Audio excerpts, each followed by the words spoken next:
This is Bam Electric Ghost, and we're live on the air with Matt Drago. You're an actor, and we're going to talk about your story and what you're doing right now. I want to welcome you to the Family Electric Ghost podcast. How you doing tonight? I'm doing great, Phantom. Thanks for having me tonight. I appreciate it. Well, I know you're in Los Angeles, and we feel everybody here. Like I'm in the Northeast, but we're feeling for everybody that's gone through those wildfires that you're in a safe spot. Right? You're okay with everything that's We're been going on. close. Yeah, no, thank you for asking. We're close. I mean, we're close to the Hurst fires up here. I'm in Santa Clarita Valley. There have been fires sprinkled obviously all over our city, and it's been pretty amazing how we've all come together through it, but we're in a lot of pain right now, a lot of devastation. I also work in real estate, so I have had people that have had their homes at risk, and I take that really personally. So yeah, I appreciate you asking, and just keep sending good thoughts and prayers our way. Well, let everybody know, like you're gonna be working with Graham McTavish and Michelle Hurd. You've been known for your role as Fabian in Somewhere in Montana. You've worked on projects including Disney's Counting Stars viral video. What would your Jesus do? The Journey Continues. Ridley Scott's Prophets of Science Fiction, and a popular audio drama podcast, No Other Way. So you have your own production company, and you're currently working on the development of your first feature film. So you do a lot of different things. Like you mentioned, you're in the real estate. You wear a couple hats, or maybe more than that. How do you want to kind of frame the discussion? Like, do you want to start where do you want to let the audience know about your whole story? Yeah, I think as an actor, as a collaborator, you have to wear a lot of different hats at a lot of different times, right? So I'm all about letting the conversation go where it needs to. I Mm-hmm. can already tell this is going to be a great show. So you lead the way, my friend, and I'll follow. Well, I think a lot of times I've talked to a lot of creative people on the show. We started with the singer songwriters, and we moved into filmmakers, directors, Sure. painters, anybody. But the whole idea is a lot of times we have to have multiple hats. Yeah. Sometimes you have gigs, you have your main gig, and you have your side gigs, and a lot of times in order to have you have a lot of passion for your craft, but you have to be able to do it. So you find ways Sure. to be in it. So how did you get into acting, or like what age did you get into acting? Yeah, I've always had the bug since I can remember. I mean, people ask that all the time. Like, when did you first want to act? I can't actually remember a time I first didn't want to act. I first didn't want to tell stories. It's always kind of been a part of who I am. It's how I feel like I can make an impact on the world. I take responsibility in it because I love telling stories that make people think and feel and reflect. And I think there's a real power to the art that we do, whether it's on stage or with the camera. So um, growing up in rural Virginia, very humble beginnings. I started out at age 4 in the local theaters. Just taking any role that I could, and that might have been in the chorus. It might have been a little, solo here and there, but just got to start somewhere, right? And it was where I felt like in my little neck of the woods, I could just do what I loved. I really did. I just wanted to do it consistently, constantly, and however I could. Um, so that just kind of branched out into getting my first paid gig, regional theater, dinner theater. That was kind of a Virginia thing where you could, as a teenager, make a few bucks waiting tables, but also, be in a production. I did Auntie Mame. I played Little Patrick in that at Riverside Dinner Theater. I played Mowgli in The Jungle Book, Hansel and Gretel. Some of them were kid shows, which was a lot of Mhm. fun on Saturday mornings. Just, I mean, a room full of kids. It's just the best audience. It's just, if you give them energy, they will give it right back In to you. fact, yeah. And yeah, they really will. And one actually of my first professional gigs was through Actors Equity, was a Theater Works tour of Junie B. Jones, and I played Herb in that one, and we toured around the country, and it was just like city to city to city. And some of these shows would start at like 9 a.m, and it was just like the kids were just ready for it. They're always ready. It really taught me a lot about the importance of your audience and who that is and how that reflects on you and how it reflects on your ability to tell stories, right? Because every story is a little bit differently. But that was my first paying gig in college. I got another gig, which was an international tour, West Side Story, which is one of my favorite musicals. Got to understudy Tony in that one, tour around Europe. And it just kind of branched out into being in New York City and going to Actors Equity and singing my 16 bars for Phantom of the Opera, right? Yeah. Or Les Mis or whatever show, was there for me to just show my stuff to, right? And see if it would be a good fit or not. And honestly, at the end of the day, it really just came down to me loving being around my people. My people that love to create, my people that love to tell stories. There is a real camaraderie to this industry that not a lot of people give credit towards. And there are a lot of actors out there that really are selfless people that really just want to tell good stories while they're on this planet, in this life. And I'm one of them. It's always been a dream for me to just be a working actor and to get up every day and do what I love. And the journey continues to this moment right now. Well, so I think it's great about being a creative person is to do it. It's like a musician. I've been a musician since I was like 12 years old. And I do it not because I'm going to get a paycheck, because I love synthesizers. I love keyboards. I love pianos. That's right. So I just love the idea of being on a board and just Yeah. creating it. It doesn't really matter if you get an opportunity, whether you get paid or not. I'm going to be there because it's the craft. And the thing about it is like you learned like a young audience. You talked about traveling to Europe, being in New York. So, if you're on stage as a musician, you kind of read the room, like you read where you are, you read the stage you're on. You're like it has Sure. that vibe. You kind of pick up like to know what to do to be in that present moment. It's like a feedback loop. You're picking up Yeah. the space you're in, the people that are with you. Like if you're in a band, or like your troupe of other actors. And the cool thing that you're doing, like in theater, you're doing music, you're doing acting. It's like it's a combination of a lot of different skill sets. Sure. So I think when you're in like a live theater and you have to sing and then you know carry on a musical, do you feel that gives you a lot of skills for other work that maybe isn't a musical? Does it prepare you for other types of engagement? It's a great question. I think that theater is the best way to start. It really is because it's you, it's live, it's unfiltered, there's no cuts, there's no editing. Film is technical, and there's beauty in that. I'm not going to say that there's not. Mm, But starting in theater and having it be live and alive, right, is mhm. um is a great place to start from. I'm very grateful that where I was raised in Virginia, I didn't have access to really being on film sets. It wasn't in really till recently that Virginia really even had any film or TV to speak of, and now it does, and that's great that people are going to different places Yeah, and different putting their settings. craft there. Yeah, yeah. Yeah, But for when I was growing up, it was theater theater, was and I theater was yeah, the and only I'm choice. You didn't have a mhm. lot of options. Like now, you go to Georgia, you go to different places. Like there's big scenes. There's studios.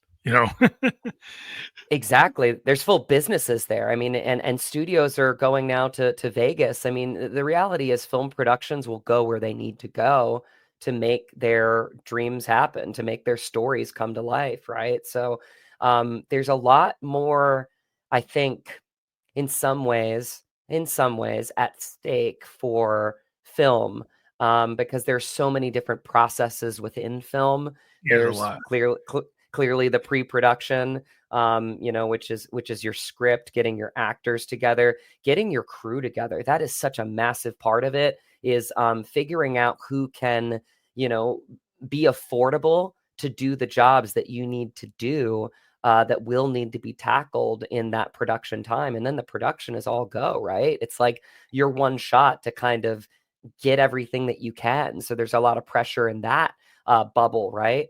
And then the post production is fine tuning it, making all those little, decisions that you need to make to just make that film Yeah. exactly what you want to do. So Like the you don't voice, really going back have, and doing the voice. Yeah, like, 'cause if you're doing yeah, theater, like you gotta get that your voice and your how you gotta present yourself in that moment. On right. film, you can go back and have the actor go do the lines again in a sound studio, like a musician, like in the booth. I almost look at theater sometimes as like, you don't have the training wheels, right? It's like because it's live, because it's you in that moment with another actor in that space in front of a live audience.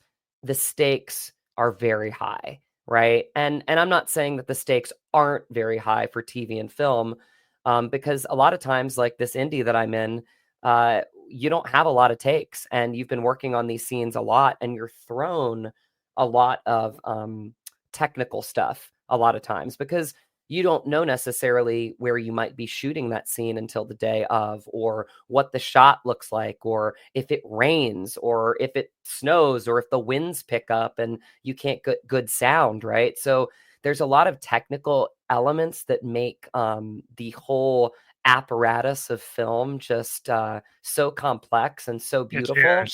seems super complex because, like, in some cases, like, you got a green screen or you've got, special effects being added in, and you have to imagine something there that's not there. Right, Right. So right. you might have some kind of cue that gives you something to focus on. Imagine that you have things that stand in props that you can actually look at or talk to that represent whatever's going to get put in on the screen. But yeah, there's a lot of tech now because, like, between Yeah. the CGI and the AI and the special effects and all the other things that can happen, there's like it's like you have to be able to kind of riff it or at least know, like, I guess once you get into it, but is it like the 10,000 hours when you get in an environment where it's not as clear as what it was on stage? In a live thing, we have all these technical aspects. Is like ramping up to what that is and then be able to get it done and whatever it takes you have is like, I mean, it seems like probably a lot of pressure. There's pressure. There's pressure in a lot of different, in actually really all facets of theater or film, right? Hanging the lights is pressure, right? You don't hang a light right, those things are deadly, right? Um, time is of the essence in any craft that we do in telling stories. But that's why you get your team together. Team is such a big thing in sports like it is in film. It's a team sport, it's a collaborative sport, and you need people around you that like, and trust. And that's why you see Phantom, like, film crews and directors and actors working with each other over and over again Because because they trust to get the trust level. those, yeah, and the conversations get shorter too. It's like if you're my director for like the second or third time and we've worked together, it's like our conversations, like, what to expect of me, I know what to expect of you, and it's this beautiful, real intimate relationship between like the different people on set, or in theater, where it's such a trust factor. And yeah, there's just nothing better in the world. There really isn't. So, you mentioned that you're working with Graham McTavish and Michelle Hurd on a new. Is that the new project you're working on? Yeah, that's somewhere in Montana, and it came out in theaters January 10th. It's working towards getting a bigger release. It's in limited theaters right now. It's going to hopefully get into more theaters and then eventually down the line to VOD and streaming. But we really are asking people, if they can, if there's a movie theater close by that they can see it at, to go to the theater, because it is a really powerful conversation piece. And on a day like today, I mean, we are recording on, I could say, a very pivotal time in our country, right? Oh, yeah. This is, yeah, yeah. I mean, we could get into that too. I'll Yeah, let the conversation go where it needs well, to, yeah. Well, but being like an MLK Day, being an African American, it and is then Martin seeing Luther where King things Day. Yeah, are going with 100%. intolerance. I would just say, is like I grew up. I'm a child of the '70s. I'm 57 years old. You look I great. kind of grew up with the my brother was 7 years older, and he was kinda like the hippie kinda kid, older than me, who was into that.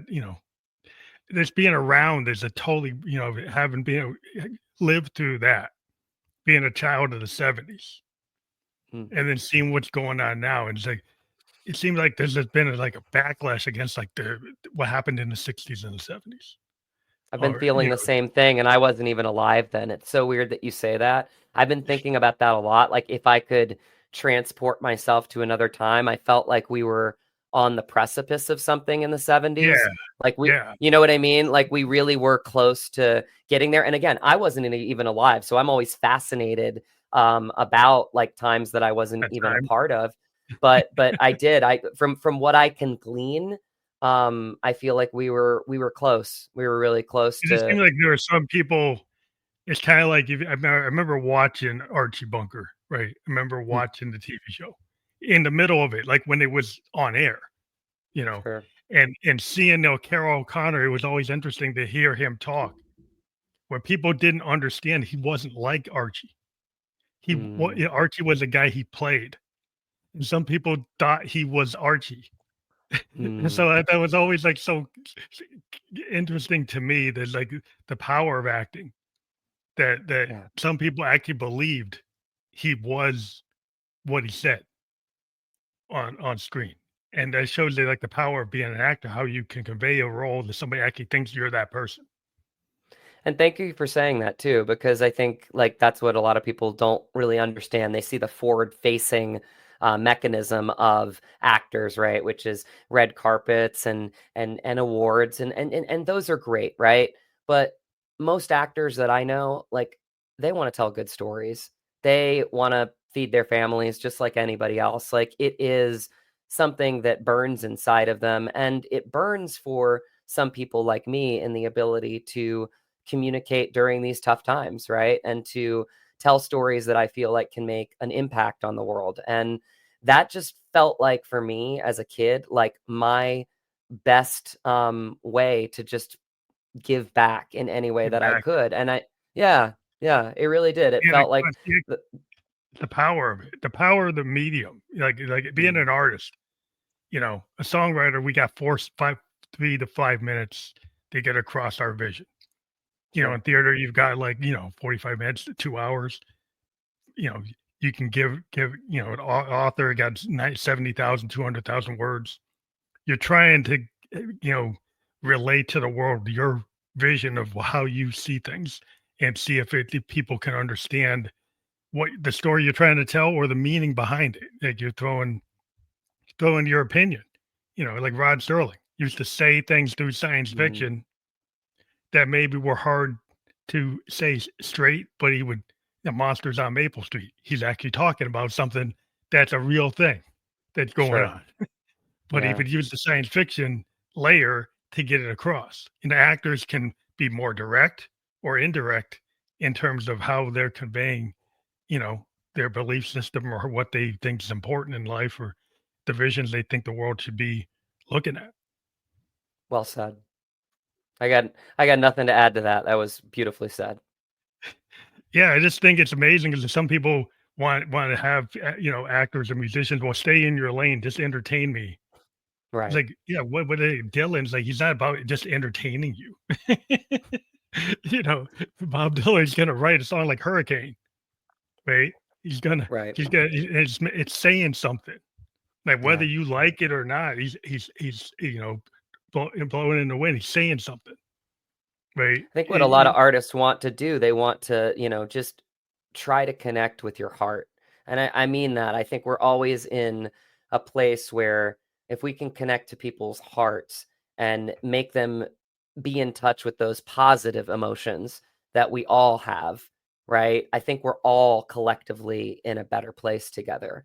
And it takes stories, right? It takes human stories to do that. It takes art to do that. And yeah, there's just nothing more gratifying in the world when I thought of just me as a person and the impact that I could leave in this time on this planet as Matt. I felt like acting and creating and being a collaborator as an artist was my best way to do that. Yeah, because you get to convey something that's deep, and you leave a mark. You know, if you're a poet, you write those lines because you're trying to have an impact. You know, when you're an actor, it's the same vibe. You know, I always see the parallels between multiple, creative spaces, Hmm. and it's interesting when the music, is it being a musician. That's like always my primary method of telling a story, but sometimes Right. it's not just the vocals. It's Yeah. the tones that you use that kind of set the tone. And so it's like when you're an actor, it's not always like what you say directly.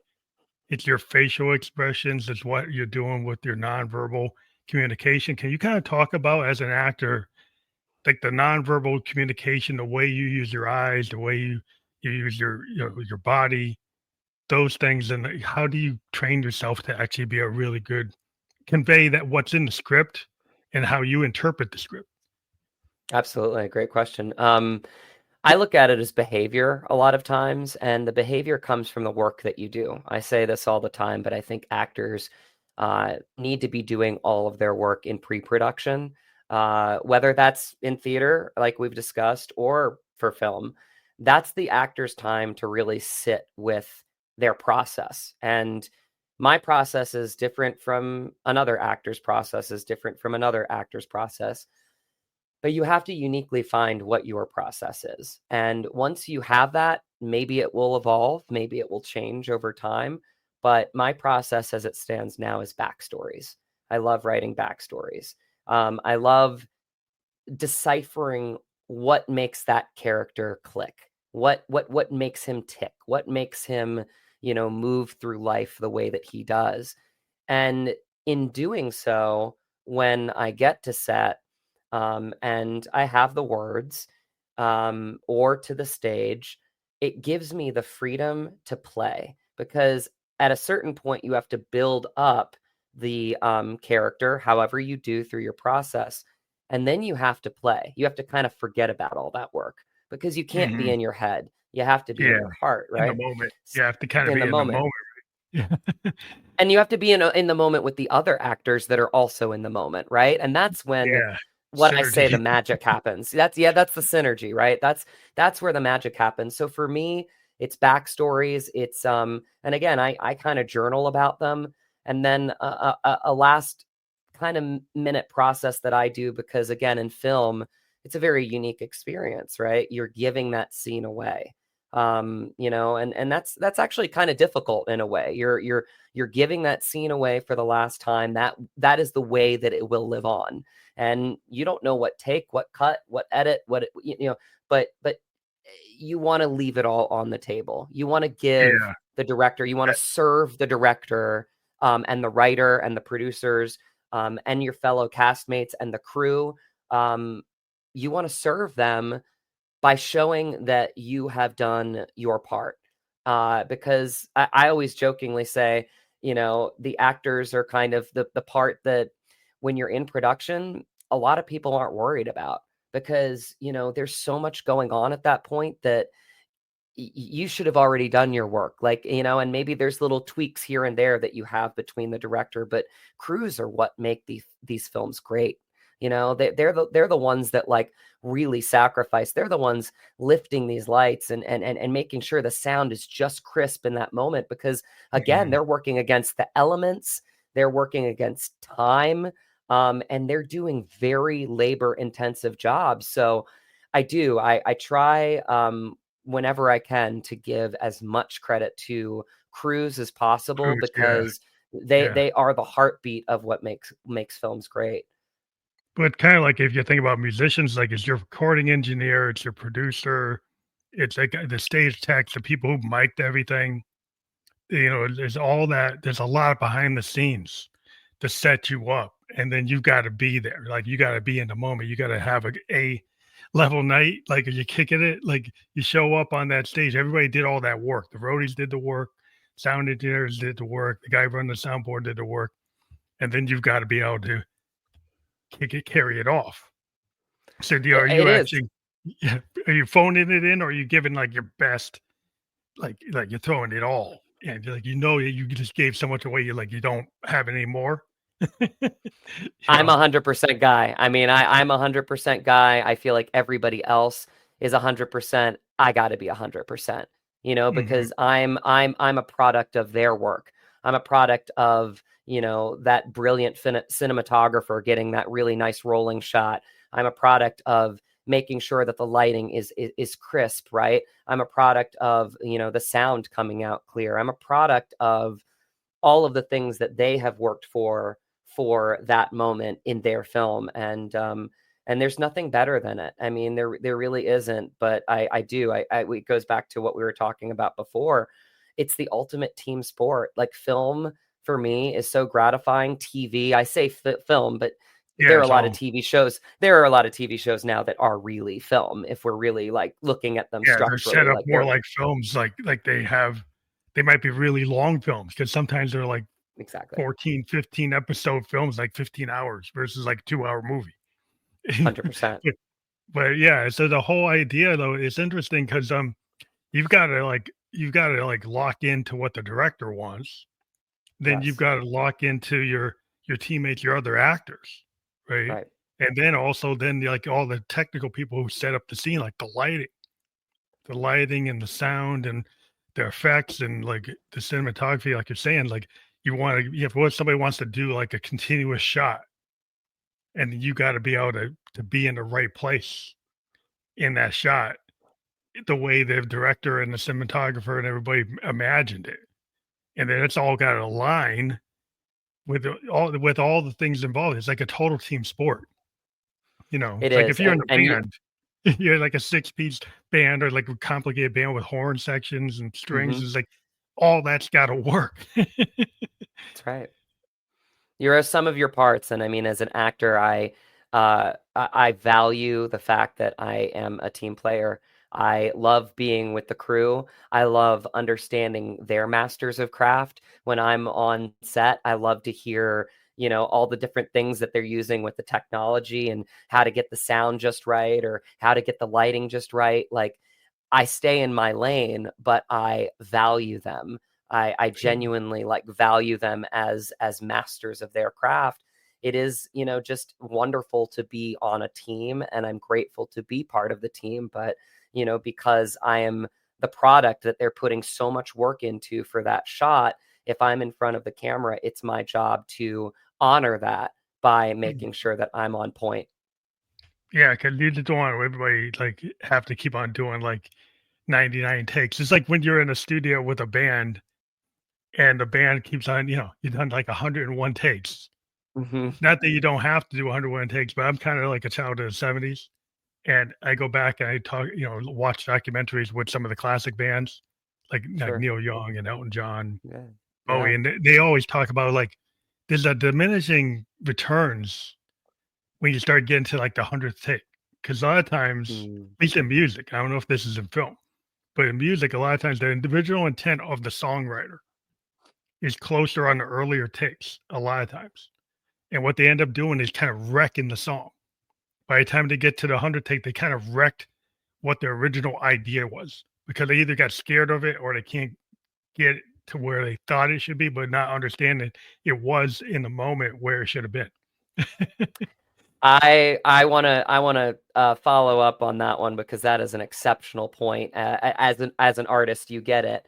Um, when I auditioned for somewhere in Montana, ironically, we're in the day of age now where you take all your film equipment out, you shoot it in front of your backdrop or whatever, and you can use, you could do the scene 20, 40, 100 times if you wanted to. I went to my acting teacher for this one, and I had prepared. I fell in love with the script. I fell in love with the character. I had read the script, I think, like 3 times by the time I had even, done the audition. Just really fascinated by the story. Really, honestly, just curious about it because I felt like it was an impactful conversation piece and something that I'd always strived to be a part of as an actor were those types of projects. And working with my acting teacher, I'd done all my work, I'd done my backstory, and I showed up and we filmed the scene. And I just remember when I had done that first take, to your point, and he just made this face and he went, and I said, what does that mean? And he looked at me and he said, you have a very clear take on this character, and I wouldn't change a thing, because if you keep doing this over and over again, you're just going to get in your head. And right now, you're from the heart.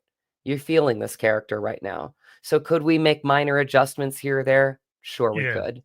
But like, this is your best take. So I sent in my best take for this, and that's what ended up getting me the role. Yeah, I think that's what some people forget, because the tech today, like musicians, like we can get really crazy. We can get super, Yeah. Yeah. we can go in and we played the bass line, but then we go into the DAW and we actually change it. And it's Sure. like I am kind of a person like I rather go with what somebody actually played on the fretboard than compared to what somebody actually input on in the DAW.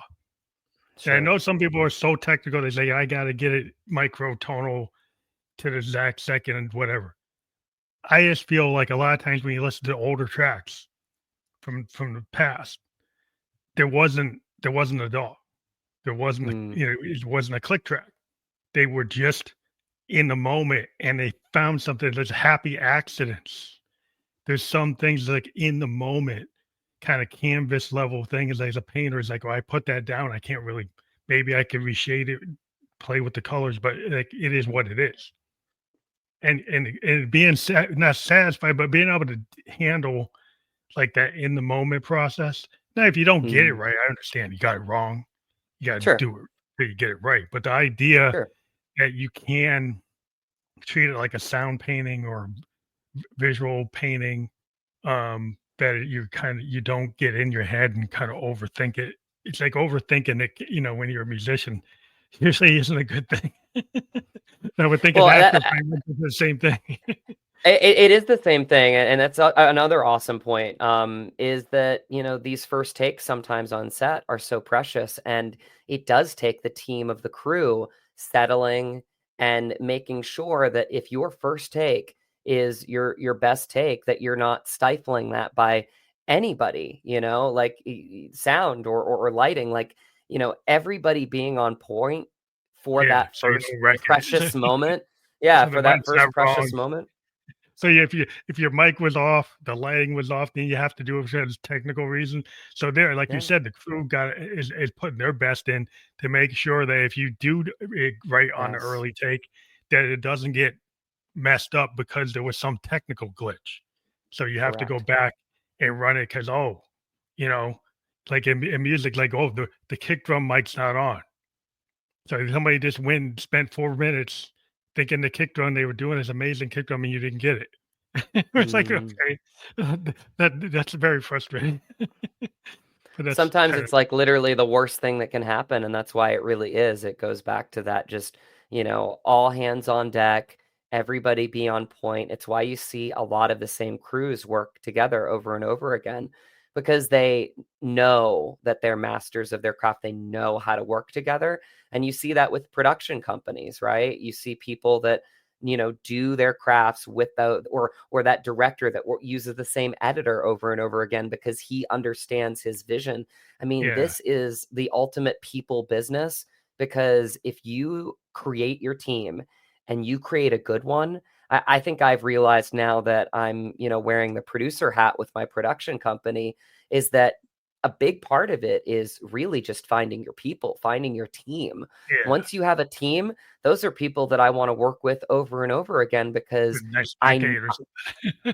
yeah, yeah, my life, right? It's like you just want people that understand your vision and understand how to bring that to life.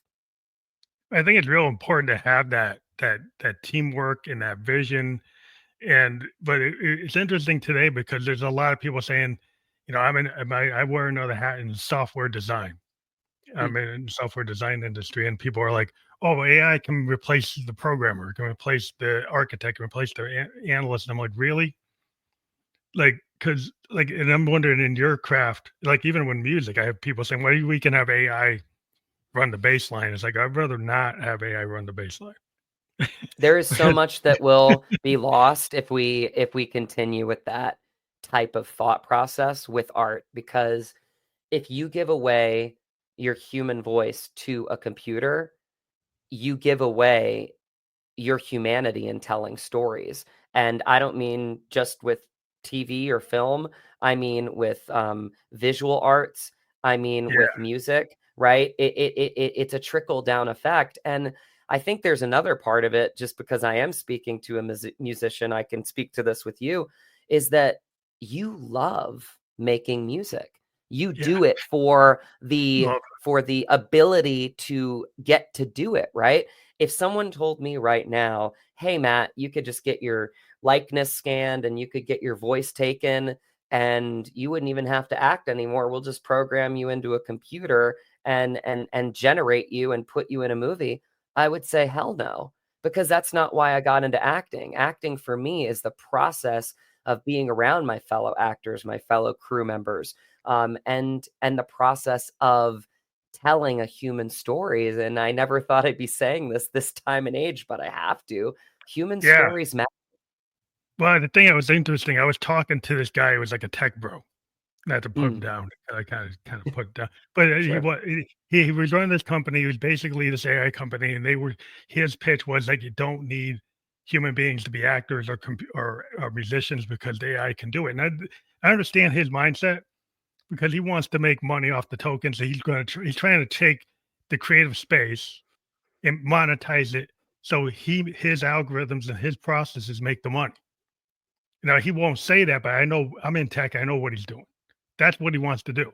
He thinks that that's going to start that's going to give him a profit center, and it'll make something that looks better than what anybody ever thought it could look like. But it's not. What's missing is heart and soul, and the work that you do. Like when you were talking about the passion that you had for reading that script and then understanding that character and actually your take on that character, and your take on that Mm, character is different than any other actor in the world. right. Like every actor, how they look at something, just like every musician, they look at something like Stevie Ray Vaughan's version of Voodoo Child versus Hendrix's version. They're Mm, totally different. right. They had the guy that created it, and you have a Texas blues man that reinterpreted it. Both of them can stand there, and they exist in the space, and they're different. If you have some AI go and do it, what's it going to do? It's going to try to come up with what it thinks is right, but it doesn't have the history and the sadness and the moments and what a bluesman has. The reason it's the blues is because they're taking all that passion. And I would think an Mm, actor's doing the same thing. I love the You're blues. taking Yeah. all those things and putting it into the piece, right?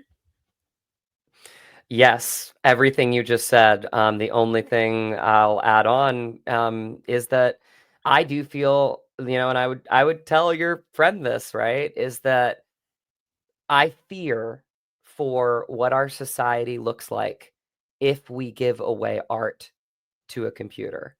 I fear what that looks like. I fear that even if it gives you something that's monetary, well, money is fleeting. We just learned that last week in Los Angeles, right?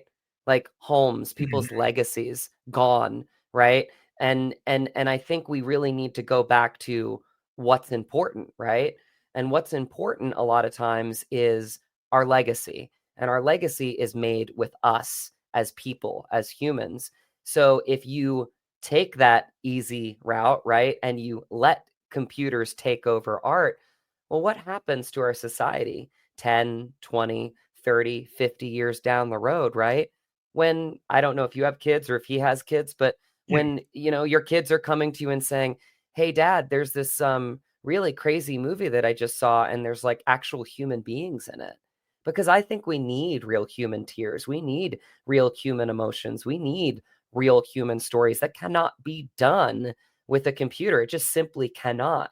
And if it's going to be done because of a profit margin, well, that's not a sacrifice that's That's an worth it, in art. my opinion. My Yeah, whole point of art is like the reason, musicians, well, you understand it. Like when you put time into an art project, a lot of times you're not getting paid, right? The right, musicians is famous. right. Like we don't get paid for a long time. We could Yeah, work for a year or 2 years working on something. And if they don't give us an advance, we're like funding it ourselves, sure. right? And so it's not being done because we're trying to, make the next crypto billionaire. We're not trying to do Right. that. We're doing it because we felt something. We felt something, and we thought we should say it or speak it or write it or paint it in a certain way. And that a machine, until a machine has sentience and it actually feels something, it's like data and next generation. It actually has emotion. Like there's no computer that has emotion. There's no computer that said, "Wait, it had a traumatic experience because somebody shut it off and it felt like it died." It's like I don't know of anything like that. I've never heard of it. I don't. It doesn't exist. So, like when people go through those traumas and they put it in their art, or they go through happiness, whatever level of human emotion, that is what the world needs. Art. Mm, Everybody's like, "Oh, art is poo-poo." Art is what humanity is. mm, Without art, what do you have without art? yes. It's like, what's the reason to get up if you have no art? To me, he's like, I don't know. If somebody's only about profit, I'm like, feel sad for him because there's got to be more than that.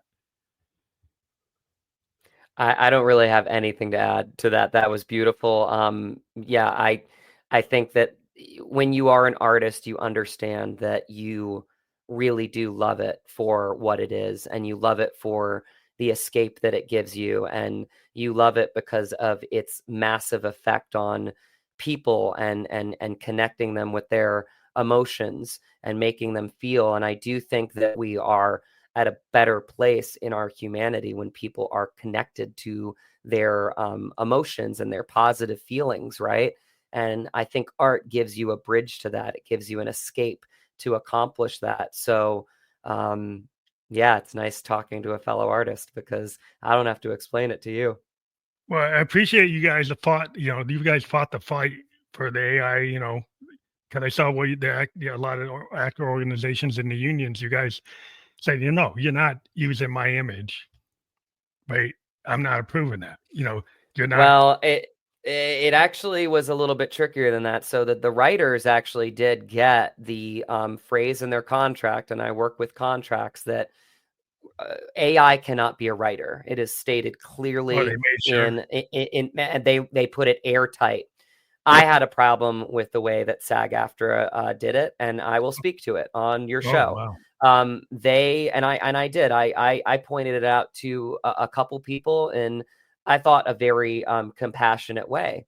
The way that they wrote it is that actors can consent to AI. Oh, Now, I think that is a gray area. I think it's a major miss for our union, and I see you shaking your head right now and agreeing, because what it does is it puts the actor at a disadvantage. Because what if I, Matt, say, no, I'm not going to let you take my likeness and my voice away from me. Like, I want to create. I want the art experience of being an artist. I don't want that taken away from me, right? I love acting because I love acting, right? And the process of that. Um, if someone else says, "Oh yeah, sure, I just got in this to make money," right? I'll get in that booth. I'll get my likeness and my voice taken away from me. I have no problem with that. Who's going to get cast in the role? oh So yeah, yeah. they've put a lot of Union actors busters. yeah, Yeah, they exactly, well, yeah, right. I mean, in a those way, you're scabs. right. I mean, people that aren't in it for the reasons that artists are in it for, which is to really dive deep into And that could their own denigrate the humanity. quality. Yeah, you think about it, that could denigrate the whole quality of the craft. Because if you get studios that say, "Well, I'm gonna," or production companies decide, "I'm gonna go for the bottom line. Yeah, This guy's willing to allow me to have a contract that allows me to go for a lower cost, and this guy doesn't. So I'm gonna go with the guy with the lower cost." But do they care about the craft of that guy compared to the cost of what that guy can do? Are they actually gonna be willing to pay for the person who said they wouldn't do it? right. That becomes a problem because even in the music industry, we getting people that are like approving. Not put them down, but Pink Floyd, I think, went and approved the use of their image and voice by AI, Hmm. so they could be like future concerts when they're gone. It's not them; it's like some AI bot concert. I'm like, I'd rather watch The Wall. Yeah, I'm not gonna watch that. I'd rather have gone to something that actually do go to Pink Floyd concerts. I would have the memory of going there than whatever that's gonna be. That's not The really my risk cup. the risk inherently is that it will warp a lot of people's minds. They will forget what art is, and they will forget how it feels to be impacted by humanity in art, because humanity will get shoved aside and technology will take over, and you lose the heart. You lose, and I know I don't have to tell you that, but I'm, for any listeners Yeah, out there, like it's so important to remain faithful to what art is, and art is full of life, and life is human. And so yeah, if we're at a place right now where we are freely giving that away to a computer, it might take some time, but yeah, it'll impact the world, and I hate to say it, not in a good way. yeah, because I think there's some folks that just look at everything as a commodity, and they don't look at the depth of, like, I always go back and talk about, like, Victorian poetry is something I really love. I love William Cool. Blake, and William Blake, in his time, one of the greatest Victorian poets. He was not known in his time. Hmm. He wrote his poetry on metal plates and acid, and every song of experience and songs of innocence are on metal plates with etching and artwork. And they found him in a barn. He became one of the greatest Victorian poets after he was dead, when they found the plates of these poems in a barn. But he had this kind of Wow. mindset that he put them in metal etchings, and they found them. Hmm. And then the people read him and say, "Wow, this guy's amazing." But he wasn't known in his time. So everything, all the art he did, all that work he did, he never made anything from it. Hmm. But he's one of the greatest Victorian poets of all time, right? It So is it a shows it you is a the great ties that point. attract. Yeah. That is a great point. A lot of times we look for that instant reaction, right, with our art, right? And to be perfectly honest, it's why I'm on your podcast right now and we're having this wonderful conversation, right? Is because I'm trying to promote something that is available now, right? But the reality is it's always going to be available. And some films hold up, and I'm sure I mean, anybody that loves film knows this. Some of these films like make more of an impact 10, 20, 30, 50 years down the road than they even did in the moment where they were released. And that inherently is the beauty of art, is that it's timeless, and it's forever. And as long as we can keep it, safe, I think there's a path forward for us to remain diligent to our humanity in art. It's like the law of attraction. Like, you throw something out there in the world, and if it speaks to people, it's on their frequency, they find it. Hmm. And so, I've always been a big, as a music producers, I always tell people, like, show me the song that you're scared to show the world. Don't show me that you can sound like Taylor Swift, because she's already out there. We Hmm. don't need to do that because she's already doing it. Right. Right. I'd You have to rather find your own hear voice. somebody, somebody like a Liz Fair, like, she decided to be who she is. Right. She Sure. had this girly sound, kind of punk, you know, punk aesthetic, and she was able to get out there, had a very unique voice as a singer-songwriter out there even to this day, because she wasn't trying to be anybody else but herself. And Taylor Swift wasn't either in the beginning, Yeah, you know what I mean? yeah, She was yeah, trying to find her own voice, and, I mean, you look at her as an artist, I mean, she started in country, and yeah, now she's, she like, popped. in, like, almost like, well, she's almost like folk, you know? She almost has, like, a lot of her, newer stuff, Evermore, Folklore, I mean, they're very, they're very grand ballads, like, it's sung Well, she's a great poetry. songwriter. Yeah, I mean, Yeah. I bet she's herself. That's what I'm saying, is that Yeah. there are a lot of people that wanna clone what's popular. They're Right. looking to, like, find the algorithm, be the next cat video, you know? Instagram, they, like, whatever, instead of being the thing that actually is a unique post, and Yeah. maybe it doesn't hit 1,000,000 people, but guess what? Somebody finds it and you get an opportunity from it. just because it didn't get a million views doesn't mean you doesn't have an opportunity to connect you to somebody in the world where you could progress. An You example, truly like have to find. yeah, No, go ahead. I had an example. I had a podcast episode one time and didn't get a lot of views, but a Grammy award-winning producer saw it and then asked to be on the show. And then I had an Wow. opportunity to interview the Grammy award-winning producer because they saw something. It wasn't because they got a million views. It's because they liked what was going on and what I asked an artist about. So Mm. that's the thing that people are always out there. Is like, well, you failed unless you got this metric. You failed unless you got that metric. And I always kind of rail against that. Part of being an artist is finding your own voice, right? And it's finding your voice that's uniquely you. You spoke to it earlier. What uniquely can you do with a character, right? That it maybe won't get you the part, but is still the opportunity for you to bring yourself to it. That in and of itself is part of the journey, is enjoying those moments, enjoying getting a script. I just filmed an audition literally 5 minutes before we were on this podcast today, and it's about what I felt like I could bring to this Mhm. character, and that's the joy in it. And then you let it go, You but you let it have go. to find your unique voice, and that's something that is really honestly something that I realized just a couple nights ago when I watched the film, and I've only seen it now 3 times because I want it to be special every time I see it. But I watched it and I was like, gosh, it's funny that I studied with the great Sam Christensen, in New York City.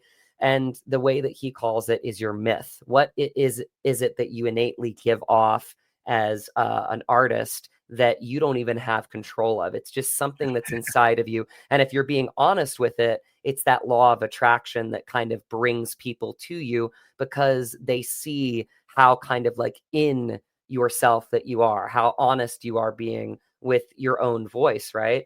And I think I realized, like, watching this film and this character, is that my like myth, if you were, is to bring people together and to really force them to, even if they're going through difficult times, like fight for something together, Mhm. think things that are bigger than all of us, right? And my voice in Somewhere in Montana as a director is this guy, like, literally passionately fighting for his dreams.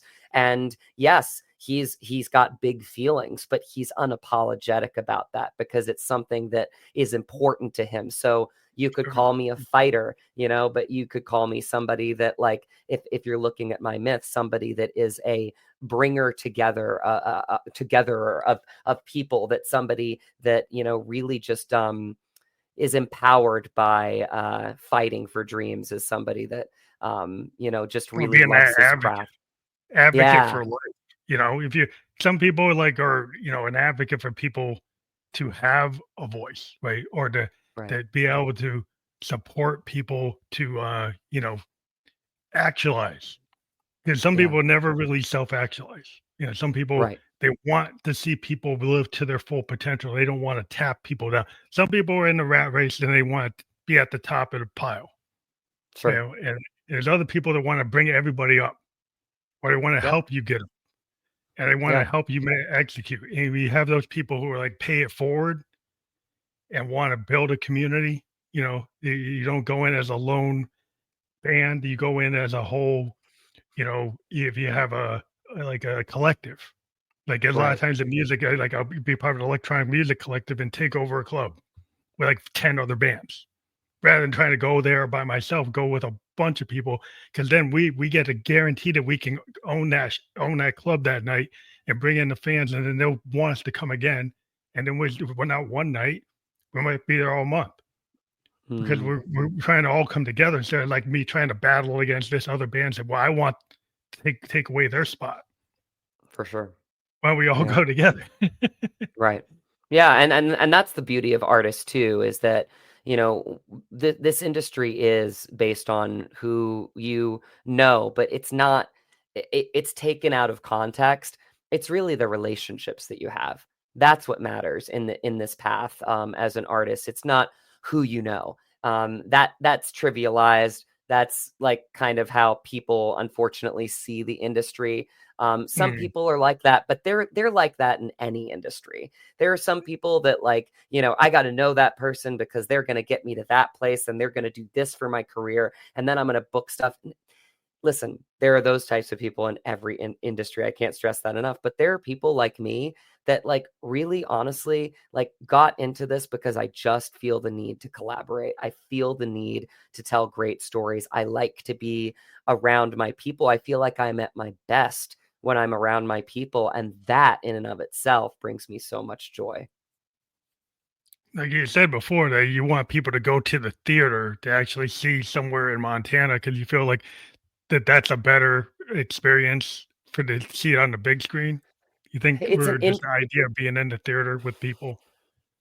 it's an indie and we're asking a lot, right? Because we don't have the big marketing budget and that's why I'm so grateful to be on your show today because it's about word of mouth. This is a word of mouth film because we understand you're going to the theater and you're up against these big budget films to give us a chance. What does that look like? Well, it looks like this. It's something that is uniquely a human story, and it's a story of the times, and it's a very pivotal story of the times. It is literally what we are going through right now on this day as we record right now, because it is a Mhm. big moment in our history. I think we can all agree, no matter what side you're on. But in trying to bring people together, this is why I got into film for moments like this. This story is that moment. It is that moment of a Montana rancher and a West Coast director coming together. And these are people that should never be in the same room together. You would never see them be in the same room together. And they are put in an impossible situation and they have to try to make it work. And there's such power in this story. Like, if you will give it a chance, it will be that, you know, reflection. And that's what good art does because Influence. everybody in the cast and crew brought it. Phantom on this shoot, they brought it. They brought so much of their personal stories to this. I felt like all of us really needed this film, and I could tell that because when the camera wasn't rolling, we were still around each other. We couldn't be separated. We became a family. We would go on hikes together, we would eat dinners together, we would go to breakfast together. Like, it was a story that was bigger than all of us, and we told Mhm. it, and we told it proudly. And so, for any listeners out there, like, just give Somewhere in Montana a chance. Like, it will resonate with you. It will give you something that I feel like we all need right now, including myself. Yeah, Somewhere in Montana, story of the times. Just so Yeah. grateful to be a Well, I part like of to it. have like the one thing I think it's missing sometimes in our space is everybody wants to just have known commodities, so they keep on remaking things. And I Yeah, like to. I always look for like the new band, like the emerging indie band or the new artist or the new. So like if there's a new, there's a story I haven't heard, right? If there's something new, that's where I've always been, like the college radio kind of mindset. sure. I grew up, listening to like, oh, REM, that's a new band. That's on the Mm, college. Like I want back when in the day, it's like, what's that? It's like Michael Stipe, what is he doing? It's like, I right, don't know. I never heard that before. And that's what I wanted. I didn't right. want to hear what I heard before. I wanted to hear Yeah, something new. I wanted to see something, or I want to see something that's going to resonate. Not something like, how many times have you told that story and now you have a new group of people telling the same story? I want to see other stories. That's where I think it's cool that as independent films, that's where it's coming from. That's like yeah. independent music. It's like the indie labels, that's where the cool stuff comes from. And I'm a big supporter of that. Well, then you're gonna love this film. Independent films, independent art is the resistance right now. It is. It is the resistance against the machine, literally, against the machine. And when I think about, just how much human stories matter right now, I think of Yeah, movies anymore. like Somewhere in Montana. You need more of them. And this is it's something that we can give, but like hopefully it will put people in the mindset where they will seek more stories like this because they resonate and they matter and they can't be replicated by a computer program. So are you hoping, I know you're promoting this, but are you like, I know everybody's always working on something because it like takes years to put together things. are you working on more projects that you want to relate to the audience at this point, or they're in this kind of? Absolutely. Yeah. I have my own production company with my wife, Dragon Hunter Productions. Her maiden name actually is Hunter. So Drago and Hunter makes Dragon Hunter Productions. Very much in the vein of Somewhere in Montana, we are going to be working on our first feature film together, and we're going to bring it back to the place that we're from. In Front Royal, Virginia. Now, there's a lot of moving parts. It might take years, but we are very, very gung ho about that right now. She's winning awards left and right as a writer. I have kind of the producer chops. I'm an actor. So we kind of come together, and there's just nobody better to collaborate with than somebody That's that you love. awesome. You Yeah, know, so husband wife like that's my duo. That's always yeah, cool. yeah. It really is. It's very gratifying. It's very special. So that's kind of my next step in my creative process is doing that. In the meantime, still getting auditions. Again, it takes a team, right? So it's like my agent, I got a new agent, Tanya Kleckner at HRI, that is absolutely just she's a master of pitching. And she is really fighting for me to get into rooms this year. I've got a wonderful manager that just gives me so much of his time, Richard John Martin at Ignite Talent Management, and a wonderful PR rep that I signed on with, Mia Hansen over at Portrait PR, that has just she has given me just so much of her insight into this, because some of it is publicity and getting on podcasts like this and really being proud of your story, right? And she's really empowered me to do that. So I just feel like I'm in the sweet spot of my career right now, where I just have this really wonderful, group of people in my team together to just get me to, keep having opportunities like this, so I can keep telling stories that matter in this life. Well, I want to thank you for being on the show, and I love how you always like include your team. And you should tell It's a team everybody like sport. there's a lot. They you're up front or you're in the lead, but you appreciate the teamwork and the Team, collaboration, and that is a team sport. Like a lot of arts, like people might be the face of it, 100%. but there's so many people behind it. It's cool that you give credit to those people. I really appreciate that, and I want to also mention that we have your Instagram there, the Instagram, Matt Drago /links. That will be fully clickable for anybody who wants to check that out. So everybody can check that out on Facebook, LinkedIn, or YouTube. And we'll be on other platforms, like all the major platforms where you can listen to or watch a podcast by tomorrow. And we produce a landing page that everybody will be able to pick whatever platform they like. But that will be out there by tomorrow. We have been live on Facebook, LinkedIn, and YouTube. And I want to really thank you for being on the show today. It's really cool to talk to an Eh, actor, another creative person. Phantom, it has been a pleasure. This has been just a wonderful conversation. It's meant a lot to me. So thanks for having me on your show. Well, thank you, and have a great night. Be safe in California. You do the same. Thank you. Or where are you, by the way? New Hampshire, Concord, New Hampshire. Okay. All right. We're just in the big Well, pines. We had coyotes and some bears outside, but that's all right. okay. Well, hey, stay safe from the coyotes and the bears. Yeah, no, I appreciate that. And yeah, this has been a really meaningful conversation. So really thank you again for having me on your show. Thank you.